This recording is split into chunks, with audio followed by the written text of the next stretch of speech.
Managing કમિટીના 8 સભ્યોની ચૂંટણી વચ્ચે અંકલેશ્વર નોટિફાઈડ હાઉસિંગ એસોસિએશનની સ્થાનિક રહેણાંક વિસ્તારના પ્રજાજનોને સ્પર્શતા પ્રશ્નોને લઈ ઠેર ઠેર પોસ્ટરો મારી ચૂંટણીના માહોલમાં ગરમાવો લાવી દીધો છે। આગામી તારીખ 29 જૂનના રોજ અંકલેશ્વર ઇન્ડસ્ટ્રીઝ એસોસિએશનની ચૂંટણી યોજાનાર છે। આ વર્ષે બંને હરીફ પેનલોએ પ્રચારને વેગવંતો બનાવી દીધો છે। બંને પેનલો વચ્ચે તીવ્ર રસાકસી જોવા મળી રહી છે। ત્યારે બળતા ઘરમાં તેલ ઉમેરાય તેમ અંકલેશ્વર નોટિફાઈડ હાઉસિંગ એસોસિએશન દ્વારા નોટિફાઈડ રહેણાંક વિસ્તારમાં ઠેર ઠેર લોકહિતના પ્રશ્નો સંબંધિત બેનરો ઉભા કરી ચૂંટણીના માહોલને વધુ ગરમ બનાવી દીધો છે। એક તરફ સત્તારૂઢ સહયોગ પેનલ અને સામે પક્ષે વિકાસ પેનલના ઉમેદવારોએ ઉદ્યોગ મતદારોને રીઝવવા એડી ચોટીનું જોર લગાડ્યું છે, ત્યારે હાઉસિંગ એસોસિએશનમાં બેનરો માંડી રહેણાંક વિસ્તારના લોકોની સ્પષ્ટ પ્રશ્નો ઉભા કરી બંને પેનલોના મોભીઓને અધવચ્ચે પ્રચારમાં નવીસરથી રણનીતિ બનાવવા મજબૂર કરી દીધા છે। અંકલેશ્વર નોટિફાઈડ હાઉસિંગ એસોસિએશનના પ્રમુખ અતુલ માકડિયાએ નોટિફાઈડ રહેણાંક વિસ્તારની પ્રતિનિધિત્વ આપીને જોરશોરથી માંગ કરી હતી।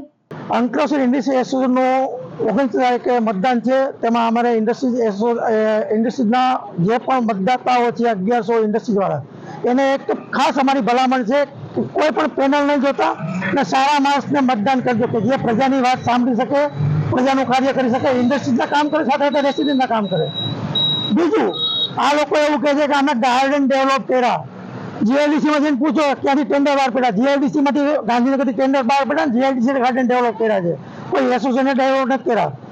ને અમે કર્યું એ તો અમારી સાથે ડિબેટમાં બેસો ને અમે કહેશું તમે શું કર્યું છે। ને બીજું, અમારી પાસે આ બધા પેપરો છે, તળાવ માટેના જે ઓર્ડરો થયા છે તે, પાણીના ભાવ નીચે લેવા માટે કલેક્ટરને લેટર લખે છે, સીએમને લેટર લખે, બધા છે। અને બીજું, અમે ગાર્ડન માટે રમતગમતનું ગાર્ડન, હીરાબા ગાર્ડન કરવા માટેના પીએમ ને સીએમ ને લેટર લખ્યા હતા, તેની લેટરની સીએમ માંથી કોપી આવેલી છે, પીએમ માંથી કોપી પણ આવેલી છે, છતાં લોકો નામકરણ કરતા નથી। અને બીજું એમ કે અમે એસોસિએશન એવું કે અમે આ કાર્ય કરી, તો ભાઈ તમને કાર્ય જ કરવું, કામ જ કરવું હોય તો પેનલની જરૂર શું છે? ભાઈ સારા માણસો આવો ને, કે આમાં કોઈ મલાઈ છે કે મલાઈ ખાવા માટે આવો છો?